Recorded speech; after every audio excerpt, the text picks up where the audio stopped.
All right, ready to dive deep into some geopolitics. We've got this super interesting interview with Andrei Carboff, a political science professor. Oh, yeah. He's breaking down the whole Trump-Zelensky Ukraine thing, specifically why Trump's been publicly criticizing Zelensky. Right.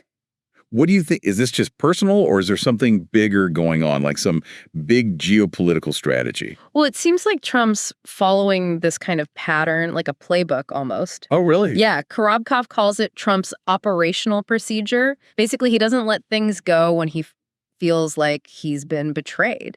And then he just goes public with it. Makes it known. Makes it known, yeah. But it's really interesting to see this happening on an international level, with someone like Zelensky. That's a really good point. This isn't just like reality TV. This has actual global consequences.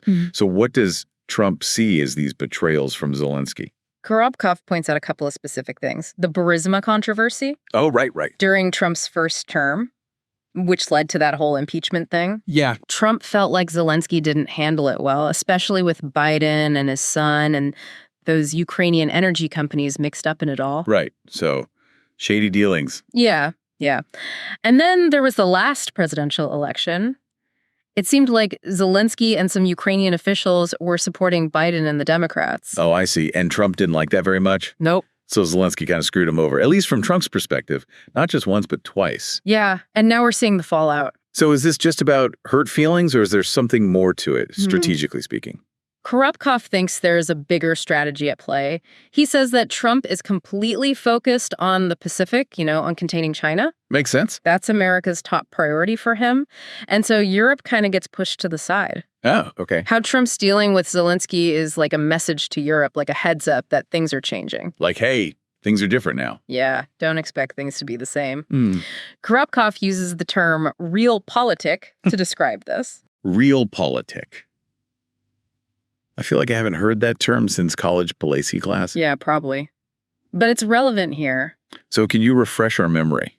What does that mean in this context? Well, it's a more hardcore approach to international relations. Okay. Less about ethics or ideology, more about just power and doing what's best for your country. So it's about what you can get, plain and simple. Exactly. So it's a might makes right kind of world. Yeah.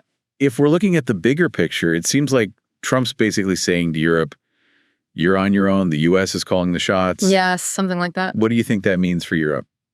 It's a good question. I mean, it comes down to how power is shifting. Will Europe be okay with a smaller role, or will they push back? Right. That's the big question. Big question mark. Big question mark, yeah. And it gets even more interesting because Carboff suggests that Trump's strategy might involve neutralizing Russia. Whoa, neutralizing Russia. That's a big move. Why would he want to do that? Especially with all the tension between them over the years. Well, it goes back to China. Remember, Trump's big goal is to keep China's power in check. Yeah. And bringing Russia to his side, or at least making sure they're not a threat, could be how he does that. Like a classic divide and conquer. Exactly. But what would a neutralized Russia actually look like? Would they side with the West or just stay completely neutral? It's kind of hard to imagine. It's hard to say for sure. It's a developing situation. But Carboff says a reset between the U.S. and Russia is already happening. Really? Yeah. Although how much of a reset is unclear, but there are things that could get in the way. Like what? Well, a lot of people in the U.S. are going to resist this, especially Republicans who support Europe and Ukraine. Right. They won't be happy about this change in foreign policy. You can imagine the arguments, the debates. Oh. What else was interesting about what Carboff had to say? He talked about 4 major issues that are going to cause problems in any negotiations between the U.S., Ukraine, and Russia. Okay, lay 'em on me. Figuring out the borders. How much economic aid Ukraine gets. Makes sense. Ukraine's internal structure. Oh, yeah. And the big one, who controls Ukraine's resources. Ah, yes, the resources. He mentioned that both Trump and Elon Musk have their eyes on those rare earth elements, right? Exactly. And it's probably not a coincidence that the fighting is happening right where those elements are. Wow. So it's not just political maneuvering, it's about controlling resources that both the U.S. and Russia want. That adds a whole other layer to this whole thing. For sure. And it's not just the rare earth elements. Carboff mentioned other potential flashpoints too, like who controls the ports, the infrastructure, the oil and gas reserves, the agricultural land, even specific industries like Yuzhmash, the rocket company, and Power Machines, the energy equipment company. It's like a giant web of competing interests, and Ukraine's caught right in the middle. What does this mean for Ukraine's future? That's the million-dollar question. I mean, it seems like they're losing control and becoming pawns in this big game between the U.S. and Russia. Can they stay independent in this new world order? That's a tough question. And one Carboff didn't really have an answer to. It's just too uncertain right now. But the stakes are high. Really high. So this is all really fascinating, but also kind of scary. Where do we even begin to make sense of all this? Well, I think Carboff gives us a good starting point. Yeah. He says that what Trump is doing, especially his public criticism of Zelensky, is a sign of things changing on a global scale. Okay. It's not just personal. It's about a fundamental shift in how global power works. And Ukraine's right at the center of that shift. Yep. What are the long-term consequences going to be, not just for Ukraine, but for everyone? Yeah, the results of all this political maneuvering are going to be felt far and wide. It could reshape the whole world as we know it. So what happens next? Like, what are some possible scenarios? Hard to say for sure, but based on what Carboff says, we could see anything from a negotiated settlement, Okay. where they divide up Ukraine's resources and land between Russia and the West, to like a drawn-out conflict that makes the whole region even more unstable. So basically, Ukraine is stuck, Yeah. trying to be independent while these global superpowers are fighting over them.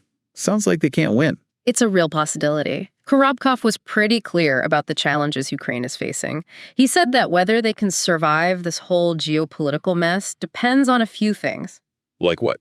Like how strong their government is, Right. how much support they get from the West, Ooh. and if Russia and the U.S. can actually agree on anything. Sounds like a recipe for disaster. Yeah.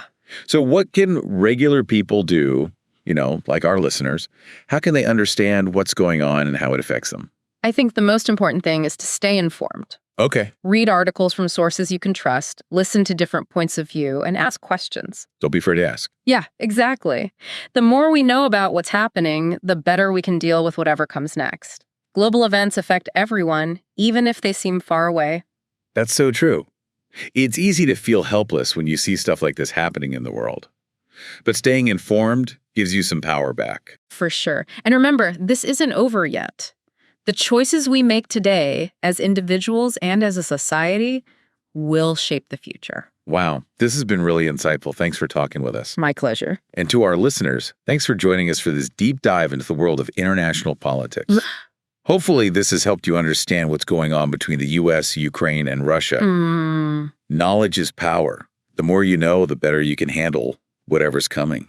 It's amazing what you can learn from just one interview. Oh, yeah. This one really shows how complicated this whole situation is. Definitely. Like, you have to understand not just what's happening, but why. Like, what are these people thinking? Absolutely. What Carboff said about Trump, his personality, and that whole operational procedure thing, it really shows how personal feelings can affect international relations. Right. Even with these major world leaders, at the end of the day, they're still just people with emotions and biases. I guess even presidents get their feelings hurt. Yeah. It's like we're seeing two different types of leadership clashing here. Oh, how so? One's all about personal relationships and loyalty. Right. The other's about power and what's best for your country. That's a really good point. And that clash could change global politics forever. If this whole realpolitik thing keeps going, we might end up in a world where countries are only looking out for themselves in the short term. Yeah, like no more long-term partnerships or shared values. Forget about that. That's a scary thought. Yeah. What would that do to international cooperation and stability?